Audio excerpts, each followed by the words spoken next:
so long. We've been waiting for this time to begin. Hi అండి, vegetable పులావ్ని ఇంట్లోనే ఎలా prepare చేసుకోవాలో చూసేద్దాం.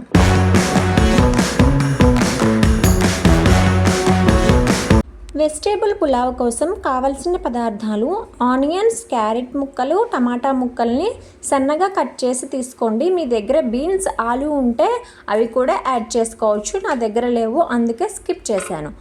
తరువాత స్టవ్ వెలిగించి ఒక కుక్కర్ పెట్టుకొని అందులో నెయ్యి, ఆయిల్ యాడ్ చేసుకొని జీలకర్ర, షాజీరా, 2 యాలకులు, 2 లవంగాలు, జాజికాయ మీ దగ్గర ఏవి ఉంటే అవి వేసుకోండి దినుసులు. తర్వాత ఇవి మంచిగా హీట్ అయిన తర్వాత ఆనియన్స్ అండ్ పచ్చిమిర్చి ముక్కలు వేసుకొని లైట్ గోల్డెన్ కలర్ వచ్చేంత వరకు ఫ్రై చేసుకోవాలి. అందులోనే కొంచెం అల్లం పేస్ట్ని తీసుకోండి.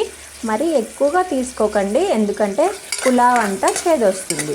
కొంచెం తీసుకొని లైట్గా గోల్డెన్ కలర్ వచ్చేంత వరకు ఫ్రై చేసుకోవాలి. మరీ ఎక్కువగా మగ్గకూడదండి. ఒకసారి చెక్ చేసుకోండి. ఇందులోనే క్యారెట్ని వేసుకొని మంచిగా కలుపుకోవాలి.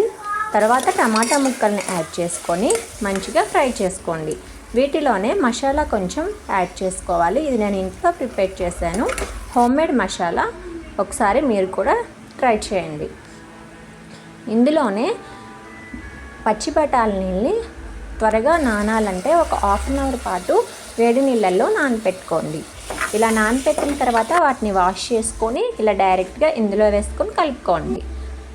తర్వాత దావత్ వెజిటేబుల్ పులావ్ రైస్ని తీసుకోండి. ఇది ఎక్కువసేపు నాన్న అవసరం లేదు, ఒక హాఫ్ అన్ అవర్ నానితే చాలు. నానపెట్టుకున్నాక వీటిని వాష్ చేసుకొని ఇందులోకి యాడ్ చేసుకోండి, మంచిగా కలుపుకోండి. తర్వాత కుక్కర్లో చేస్తున్నాం కాబట్టి గ్లాస్కి ఒక 2 గ్లాసెస్ ఆఫ్ వాటర్ని తీసుకోండి. విడిగా గిన్నెలో చేసుకోవాలంటే 1.5 వాటర్ సరిపోతుంది.